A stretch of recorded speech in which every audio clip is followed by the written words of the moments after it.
Imi silmino bandirawo, inde am Pasto Goma, imi wondi imala weti ɗo'o.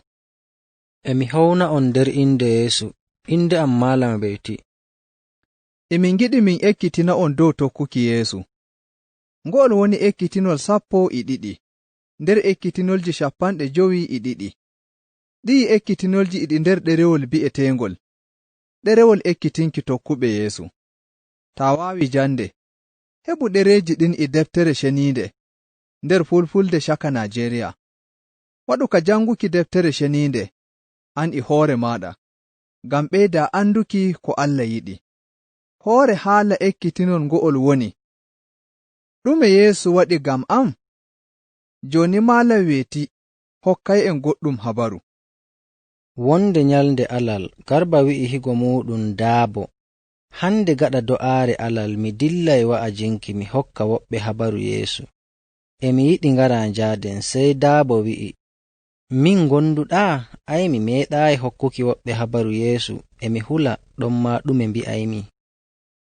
Garba wi'i, taa wannu, hokkuki woɓɓe habaru Yeesu ɗum fii koyɗum wi'uɓe ko Yeesu waɗanma tan. Sey Daabo ƴami wi'i, no puɗɗiraymi? Sey Garba wi'i, laawol go'otol ngol hokkuki woɓɓe habaru Yeesu kangol woni: kokka neɗɗo habaru maɗa, artira hokkukimo habaru no jonde maɗa wa'i ndenno ko jaɓa Yeesu o warta kisnoma. Diga ɗon sey kokkamo habaru ko Yeesu waɗanma e no jaɓirɗa Yeesu nder ɓernde maɗa. Ɗon ma kokkamo habaru no Yeesu Almasihu mo'iniri jonde maɗa.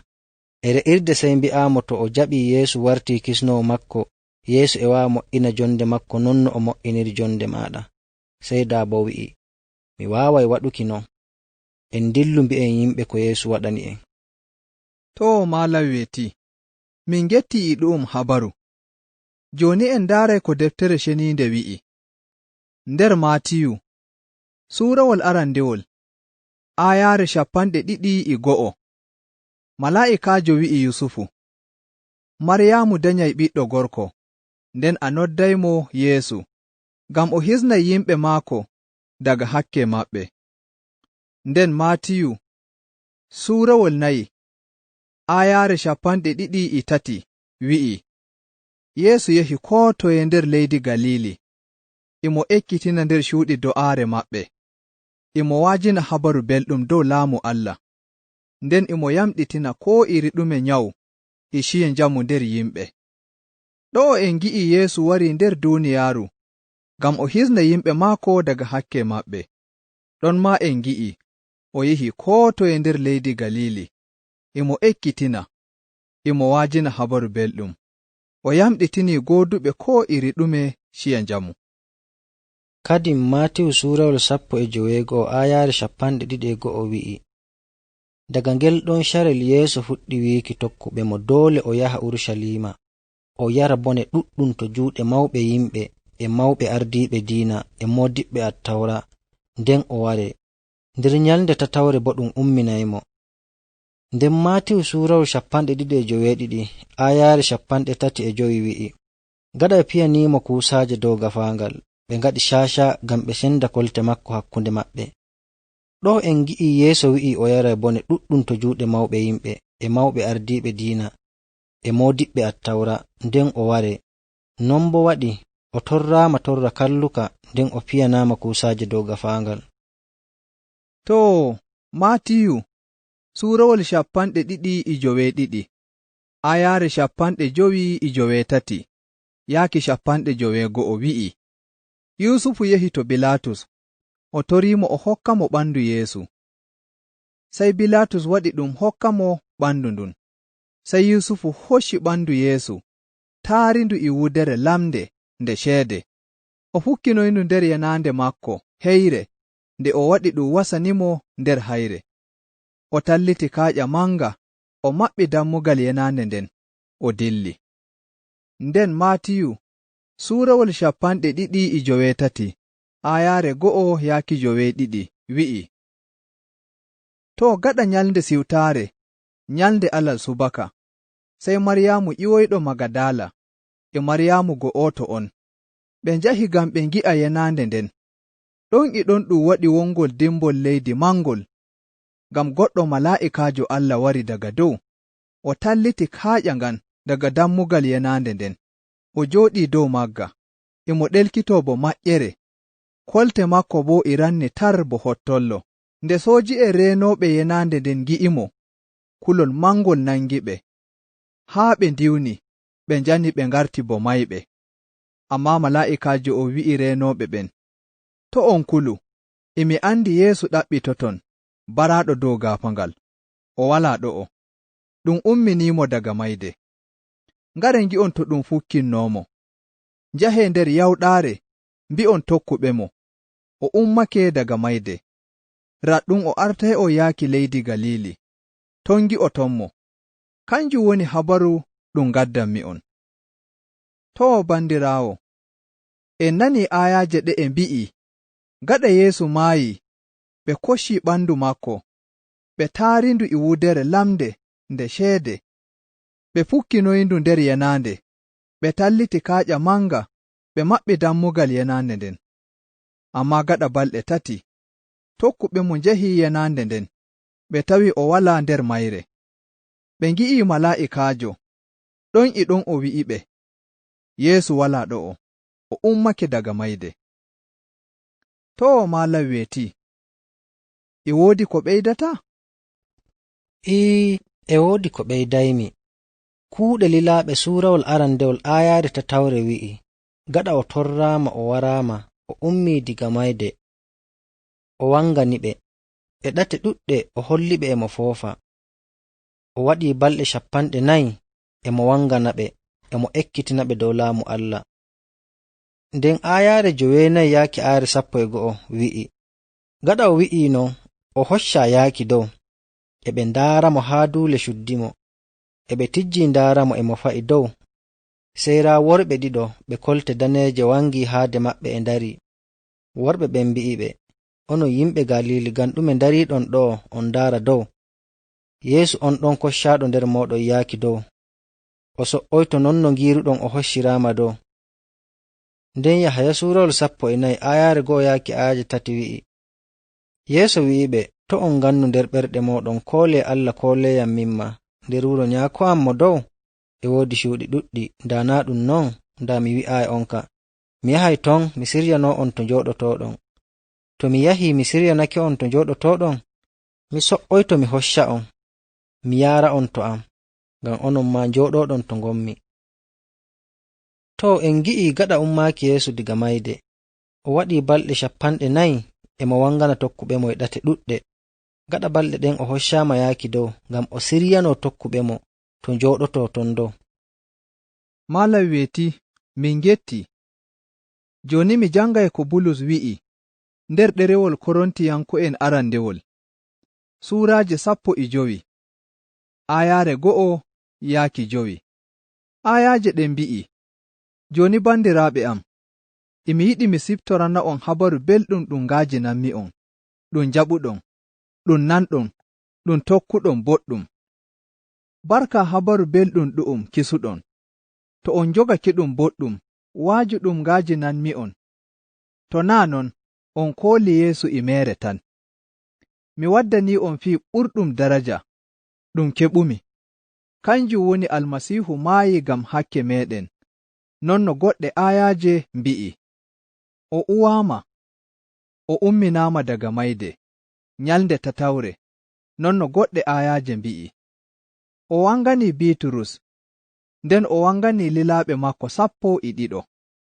Nden ɗerewol Biiturus arandewol, suuraaji 2, aayaare 24 wi'i, kanko e hoore makko jaɓi o yowane hakke ɗum ngaɗuɗen, o ɓilee dow gaafangal. O waɗu non ngam laawol mayde makko, alen waɗuki hakke, njooɗooɗen jonde aadilaaku.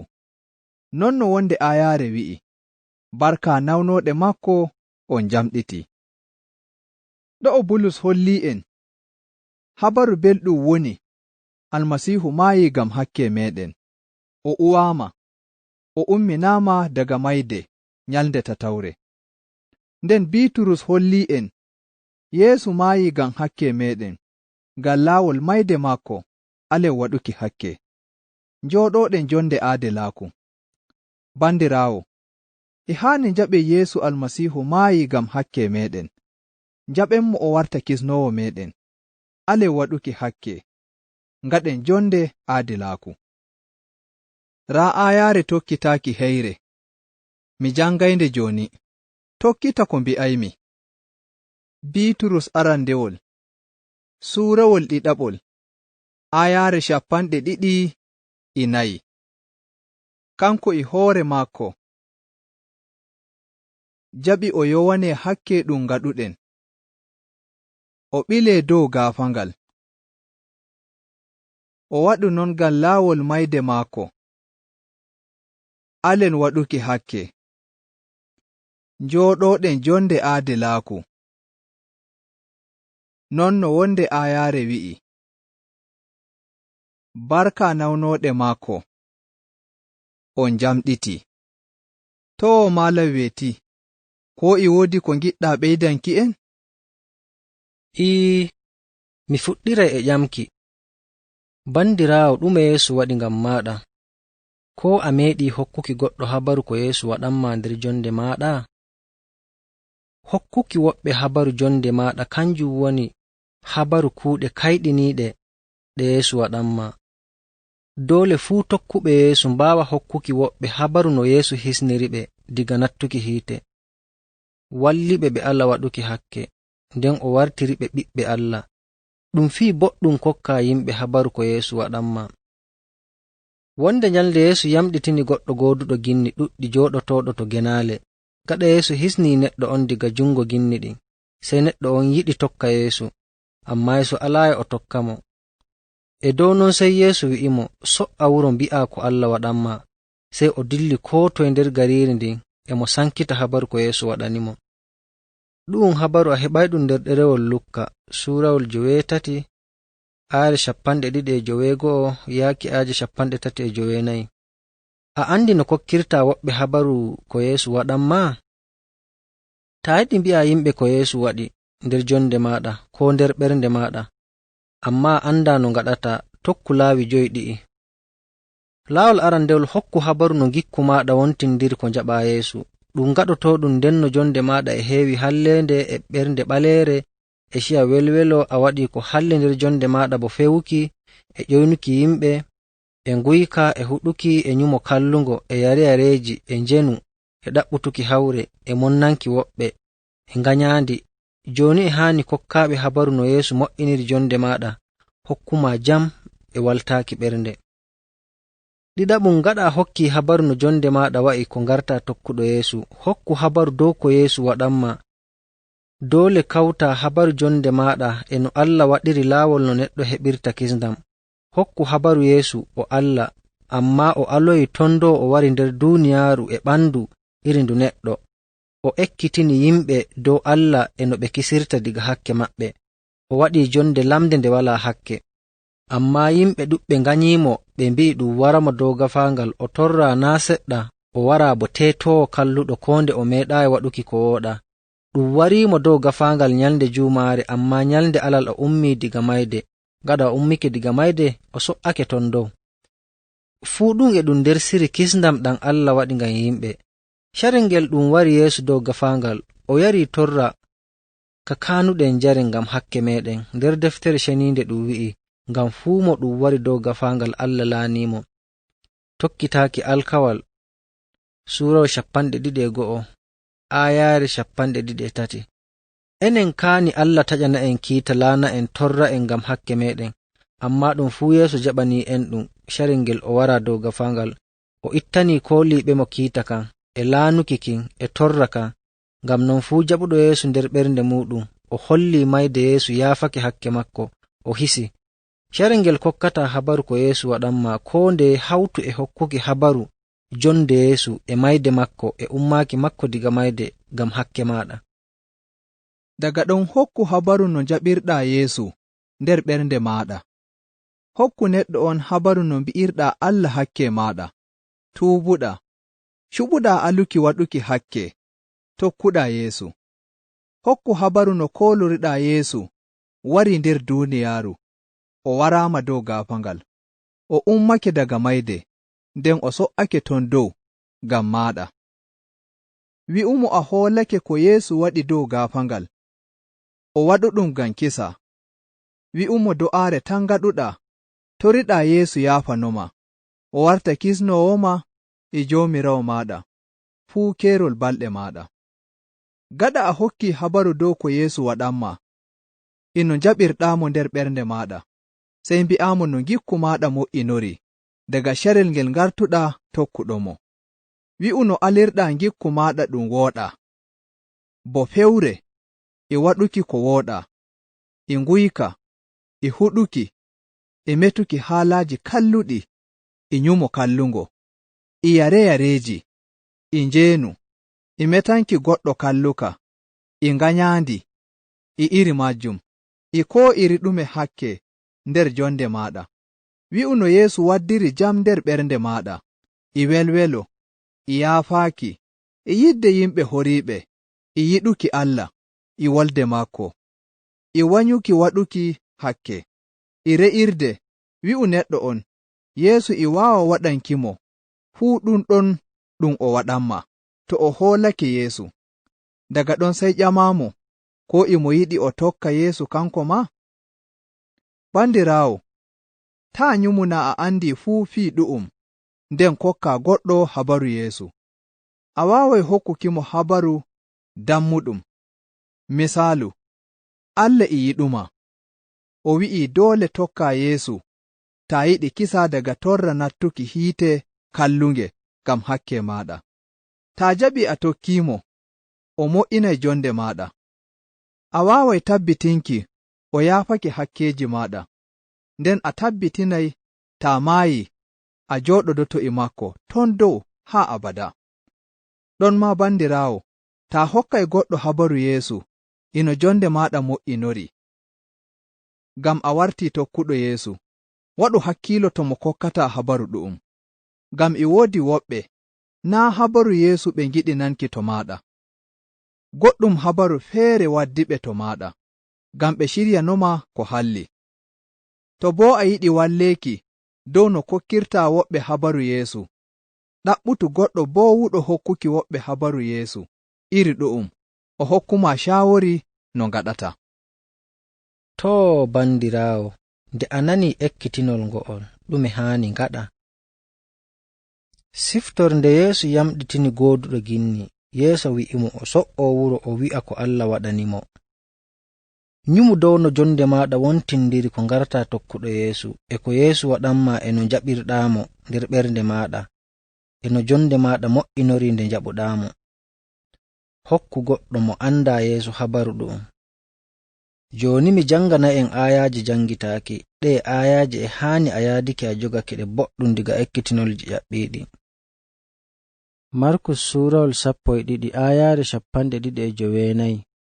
Yeesu wi'i, Joomiraawo Allah meɗen, o Joomiraawo go'oto. Raa ayare tokkitaaki heyre, mi jangaynde joni, tokkita ko mbi'aymi. Biiturus arandewol surawol 2 ayare 24 ayare nde wi'i, kanko e hoore makko jaɓi o yowane hakke ɗum gaɗuɗen o ɓile dow gafaangal. O waɗu non ngam laawol mayde makko alen waɗuki hakke, njooɗoɗen jonde aadilaaku. Non no wonde ayare wi'i, barka nawnoɗe makko on jamɗiti. To bandiraawo, min ngari re'irde ekkitinol 12. Na en kawri ekkitinol garayngol. Allah barkiɗina on, ɓeydana on faamo e andal nder tokkuki Yeesu. Min getti.